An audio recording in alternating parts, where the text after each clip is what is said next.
Here's what Valentine Day disasters have you witnessed? 1. I saw a couple have a full-blown argument in the middle of the restaurant. The woman stood up, took her ring off, threw it at him and walked out. The man continued his meal, had dessert and then paid the bill, left a pretty big tip for the inconvenience and left. 2. Two failed marriage proposals on the same Valentine's Day. The first one simply said no, I can't do this, and walked out. The second one stared like a deer frozen in the headlights for an excruciating 30 seconds before muttering, let's talk about this later. They stayed for the rest of their 6-course V-Day special dinner, eating and making painful small talk. 3. It wasn't disastrous for the couple as much as it was the restaurant.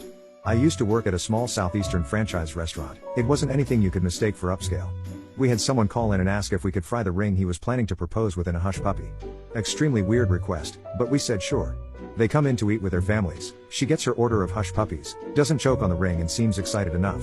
Stayed at the table for about 2 hours total and chatted. They dined and dashed. 4. Not really a disaster, but this guy came in and said he was waiting for his date. He stayed for 5 hours waiting and she never showed. He eventually ordered food for himself and asked that I remove the other glass of water from the table. He said it was their first date.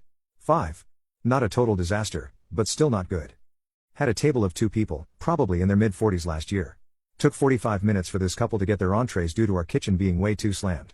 When they were dropped at the table, they immediately asked for to-go boxes because they told their babysitter they'd be home by a certain time. I overheard the wife say, well, I guess this is why we don't celebrate Valentine's Day. The worst part was that they weren't angry, just very sad.